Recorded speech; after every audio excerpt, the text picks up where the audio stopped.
Hi everyone, it's Elizabeth. Welcome back to my channel. So today I'm going to show you how to recreate a military-inspired pinup girl using just a few items from my closet and what I already had on hand. So I actually spent $0 in recreating this look.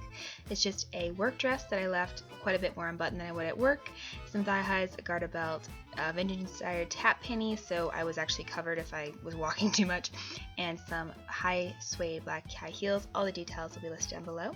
Then for my hair, I just threw a little bit of living proof style extender to tame the frizz after I had washed, conditioned, and air dried it. Combed through it with a Tangle Teezer, and threw hot rollers in. Hot rollers are the perfect way to get vintage inspired waves, and it's actually surprisingly less damaging than using a curling iron. Once I've rolled up my hair, and I kind of did it haphazardly, you can actually section off your hair if you want. I was going in a bit of a hurry this day, so I just kind of threw the curlers in where I felt like it. Then I went into my makeup. I let my hair set. I took my concealer and a lotion and created my own kind of tinted moisturizer, and I just buffed that in with a flat top kabuki brush from e.l.f. Flawless faces were very much a pinup style, but I didn't want to wear a super heavy foundation, so this works well for me. Obviously wear a foundation if that's what you're more comfortable with.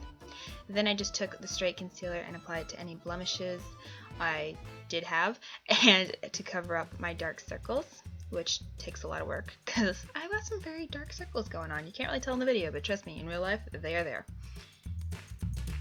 Once that is done, I moved on to priming my eyelids. This is just going to help make sure your eyeshadows last all through the evening if you are actually not like me and go out to party. I don't really, so my eyeshadow is probably just fine, but this does help make them last longer and look a little bit more vibrant. Then I took two eyeshadows. They are both from MAC. I took the first one, which is a matte shade, and I used it through my crease on a very small, almost like a pencil style brush in a rainbow shaped motion. Some people call it an arch, but I prefer to call it a rainbow. Then I buffed that out just to soften and to blur the lines. Then I took a flat shader brush and that second shimmery champagne color, and I applied that to my lid. They probably wouldn't have used shimmer in the 1940s, but I'm going to use a concession to the modern era, and it looks better on me. I also use that same color as my brow bone highlight. Then taking that matte crease shade I used through my eye, I used that as my eyebrow powder to softly define my eyebrows. Again, a pencil probably would have been what was used, but I'm just going with what I have in hand. Then I took a black liquid eyeliner and I gave myself a subtle cat eye, which I'm not particularly great at cat eyes, so don't necessarily follow along with me. It looks okay here, but my cat eyes usually end up being too horizontal or too vertical. I never quite get the right angle. I've tried all the tricks, I'm just not geometrically proficient, I guess.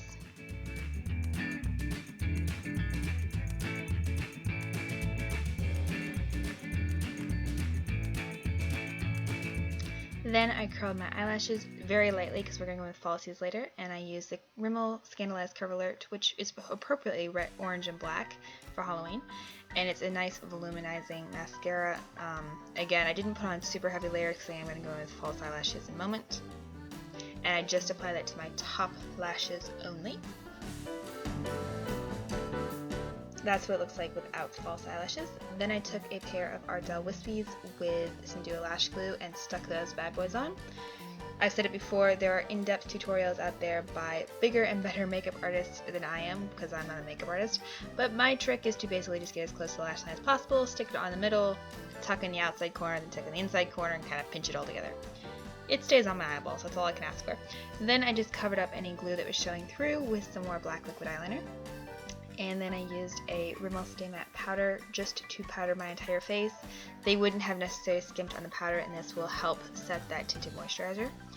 Then I took a light matte baby pink blush, and when I was looking at the pictures of the actual pinup illustrations by Gil Elvgren, which I actually have a book of his pinup drawings and I love him, the blush was actually quite intense. It wasn't a subtle look, so I went on very intensely and then just blurred the lines with a stippling brush. Then of course the must-have is a red lipstick. You can use any color obviously that you feel is suitable for your skin tone. I went with this one, which is Brave Red, and I didn't use a lip liner or anything along those lines, or a lip brush to apply it. I just went straight from the tube, but obviously if you want to use a lip liner to make it last longer, that's perfectly fine. Then I used a red cream nail polish from Butter London, and after my makeup was done and my hair had sat in the curlers while I did it, I just pulled the rollers out and brush through it again. Any brush will do. I just used a Tangle Teezer because that was next to me, but a paddle brush would do really well. A boar bristle brush would work very well.